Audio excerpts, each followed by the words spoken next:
mga bossing, welcome back to my channel. Kayo po ba mga bossing ko ay isa sa mga napapaisip kung bakit kayo po naman ay napakasipag na tao pero parang sa wala tula ang inyong mga kasipagan. Parang nakikita ninyo na parang hindi sulit ang mga natatanggap ninyong kaperahan dahil ang tagal-tagal ninyong kumayod, isang kembot lamang ay ubos kaagad ang pera. Ngayon pa mga bossing, siguro pag-isipan din natin kung paano tayo gumastos ng pera. Tapos pag naman napaisip po kayo na parang tipid na kayo pero napakasipag naman po ninyo, ginawa nyo na lahat-lahat. Pero parang lagi pa rin kulang at kulang, mas mainam mga bossing ko ay alam nyo po ito kung ano po ang mga bagay na dapat nyong i-enter sa loob ng inyong tahanan. At kung ano rin po ang mga bagay na nagdadala ng kamalasan sa loob ng inyong tahanan na dapat nyo nang itapon. Itapon nyo po ito at huwag nyo itong ibibigay sa iba, lalo-lalo na kung alam mo mga bossing ko na maaaring malasin din ang taong pagbibigyan ninyo. Kasi kung ano yung ginawa nyo sa kapwa, yun din ang balik sa inyo. Kung alam nyo mamalasin tapos ibibigay nyo pa ay hindi ka nakakatulong, magdadagdag ka ng purwisyo sa buhay nila. Kaya mas mainam mga bossing ko ay itapon nyo na lang po ito mga bossing. Ngayon pa mga bossing, unahin po muna natin ang mga dapat dating itapon sa loob ng ating bahay na ito ang nagiging dahilan kung bakit tayo ay laging minamalas para sa darating na 2024 ay siksiklik at umaapot maraming blessing and dumating po sa inyo. Unang-una mga bossing ko, huwag kang gagamit ng mga bagay na may basag. Kasi once kayo naggumamit niyan mga bossing ko, sumisimbolo po yan ng problema, yung mga may lamat or may mga bingot. Kaya ano't ano man po yan, mapabaso, mapaplato, or kaya platito, or kaya po yung mga display natin na pampaswerte pa, lalo-lalo na kung pampaswerte ito'y may lamat, huwag nyo po yung pagtiisan, itapon nyo na po yan. Yan po ay sinasabi nila, pag mga pampaswerte at ito ay nabasagan, nagkaroon ng lamat, may mga negatibo na maaaring mapa sa inyo na sinasalo ng mga pampaswerte. Parang sa mga alaga rin nating hayop. Kapag daw po ganon, mga pumapanaw yung mga alaga natin, ito daw po ay may mga sinasalong kamalasan. Kaya huwag kang masyadong mape-pressure, huwag kang mag-aalala, huwag mo isipin ang isipin, baka ikaw naman po ay ma-stress, ma-depress sa mga nagkaganapan sa inyo. Isipan natin ito ng mga magagandang dahilan kung bakit ito ay nagaganap. Ngayon pa mga bossing, ganon din po, huwag na huwag kang magdi-display ng mga bagay na halimbawa yung mga wild animals. Pero yung mga lion, okay po yan kasi tatabo yan ng mga kamalasan. Kung mapapasin ninyo nga po mga bossing ko sa mga royal family, yan, sa mga mayayaman, eh meron pang malaking lion sa gilid ng kanilang tahanan or sa harapan ng kanilang tahanan. Yan po yung nagtataboy ng malas. Yung mga iba na kagaya na halimbawa, sungay, halimbawa ng yung mga nakikita natin ng mga iba't ibang sungay, yun, ano rin po yan, malas din po yun. Lalo na yun sa totoong animals na i-display yung mga sungay, yung mga ganun, malas din po yan. Ganun din po mga bossing ko yung mga matitilos na bagay, kagaya ng mga kutsilyo, espada, mga palakol, yung mga ganyan. May mga taong ganun na parang may collection po siya. Pero wag mo tong ilalagay sa harapan ng inyong tahanan or kaya sa salas, pagbukas pa lamang ng pintuan, nakabungad ka agad itong mga collection yung ito, wag nyo po yung gagawin. Dahil yan po ay sumisimbolo ng karahasan at away-away sa loob ng inyong tahanan. Kapag ganyan sa inyong pamumuhay sa ngayon, at meron kang ganyan, itago nyo po siya, ilagay nyo siya sa isang kwarto na nandun lahat yung collection po ninyo, wag sa harapan ng inyong tahanan. Yan po mga bossing ko, sa darating na 2024, baguhin po natin para bago sumapit ang 2024, ay mawala na yung mga ganyang sitwasyon sa inyo. Kasi minsan may kaugnayan sa nakalagay sa loob ng ating tahanan mga bossing. Ganoon din po mga bossing ko, kung ikaw po ay meron pong orasan na may iba't ibang hugis, kagaya ng mga octagon, dati-dati ganyan ang aming orasan. Bagamat alam ko mga bossing, basta nagustuhan ko lamang yung orasan na yun, kaagad namin itong binili. Kasi kapag maraming sulok ang orasan ninyo, importante ang orasan sa loob ng inyong bahay, mas magiging magulo ang isipan ng miyembro ng pamilya. Nagkakaroon madalas ng mga pagtatalo. Kaya kapag meron kong ganyang orasan, yan po ay itapon nyo na. Huwag nyo nang ibigay dahil hindi ito makakatulong sa bibigyan ninyo bagkus ay maaari pa po siyang malasin. Kaya itapon nyo na. Kung hindi maganda may dudulot sa inyong kapwa, itapon nyo na po yan. Ganun din po mga bossing ko, yung mga matitinik na bagay, kagaya ng mga cactus. Huwag kang maglalagay ng ganyan sa harapan ng inyong tahanan. Or kaya po, yung mga gumagapang. Yung mga gumagapang, ako po mga bossing, meron ako sa gilid na aming bahay, hindi ko lang kung mabubuhay po ito, yung grapes. Kasi gusto ko na magkaroon ng grapes kasi dati nagbigyan ako sa nanay ng grapes. Ang dami niyang mamunga, pero ang bunga nito kulay green, naubod naman ng asim, akala mo yung daig pa ang kalamansi. Parang natutuwa lang ako dahil ang dami-daming bunga mga bossing. Yan po, gustong-gustuhin ko man na ilagay sa harapan ng aming tahanan sa may bakod, ayaw ko naman at masama yung mga gumagapang sa harapan ng bahay. Kaya ako po mga bossing ko dito, simpleng-simple lang, tinanim ko sa harapan namin, Royal Palm. Kumbaga isang diretsong pataas ng pataas, naman tagumpay sa buhay. Ganun po, huwag ka magano ng mga gumagapang, ganun din yung mga malalaking puno na napakadaming sanga na magdidilim ang inyo pong harapan ng tahanan. Kasi once na nagdidilim, hindi nakakapasok yung liwanag na sinag ng araw, malas din po yan mga bossing. Kung ganyan na sitwasyon, putulin nyo na siya ngayon bago matapos ang 2023 para pumasok ang liwanag sa inyo sa 2024 para makamit kaagad ang mga pangarap sa buhay. Kasi minsan mapapaisip po kayo masipag naman po kayo.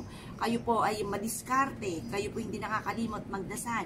Pero bakit ganon? Parang minamalas pa rin mga bossing. May mga ganong pagkakataon kasi napagdaanan ko na rin po yan. Ngayon pa mga bossing, kapag ganyan na sitwasyon, bagubugahin na po natin, mangarap tayo ng mataas at yung mga tipo na yung nangihinayang ka sa mangga mga bossing ko dahil marami itong bunga kada panahon ng tagmangga, huwag kang manghinayang, makakabili ka pa niya kahit kaing-kaing na mangga, marami pang pera ang darating sa inyo, huwag mong panghinayangan yung nagpapadilim ng inyo pong tahanan dahil malas ang dulot po niyan. O yan po yung mga ilan sa mga pinakamayor yung mga na hindi maganda sa ating tahanan. Siya nagiging dahilan kung bakit minamalas. O ito naman mga bossing ko yung mga swerte. O teka muna, bago ko po anuhin muna yung swerte, kung ano yung mga halaman, baka kayo bago sa ating channel, hindi nyo pa alam ito, at hindi nyo alam yung mga halaman na nagpapadilim o nagbibigay ng kamalasan, kagaya ng mangga, langka, chiko, ano pa ba, yung mga may mga tinik, alam nyo na kung tignan nyo yung mga halaman na may tinik, hindi yan pwede sa harapan. Ganon din po mga bossing ko yung peras, ganon din po mga bossing ko langka, lalo-lalo na dahil ang bunga nito ay napakaraming tinik at napakarami pandakta. Nako, isa po yan sa malas din. Yan po yung mga ilan sa mga malas. O ito naman yung mga swerte mga bossing. Lagi yung tipo ba na alam nyo na mapapaigi naman ang buhay po natin hindi kayo mamalasin at sinasabi nga swerte at alam nyo, pakiramdam nyo yung swerte nga o i-enter nyo po ito mga bossing Ito po ay bagay ayon din sa aking mga nalalaman at ayon din sa mga ginawa ko, in-apply ko sa amin mga bossing. Unang-una mga bossing, inalis ko muna mga bossing ko at tinuturo ko rin po sa amin dito mga bossing na bawal po ang nega. Kasi once na marami kang mga pampaswerte, pinasok nyo na pinasok ko sinasabing swerte at ang miyembro ng pamilya ay nega, yan po alisin nyo po na para pumasok nga ang swerte. Yan ang isa sa mga numero 1, yung taong nega, na pinangungunahan lagi ng mga negatibo ang mga bagay na hindi pa nagaganap. Kaya mga negative nga ang mga nagaganap. Pangunahan nyo ng mga positibo para positive din po ang maganap. Pagkatapos mga bossing ko, sa harapan ng inyong tahanan, kailangan manatili lagi na malinis. Walang kalat-kalat mga bossing kasi una, nagpapagulo ng ating isipan kapag napakagulo ng ating kapaligiran. Yan ang isa sa mga pinakamayor kapag halo-halo. Lalo-lalo na rin po mga bossing ko kung sa main door ninyo, pagbukas ng inyo pong main door, ang daming mga nakaharang sa likod ng pintuan at hindi mo mabuksan ng maayos ang inyo pong main door.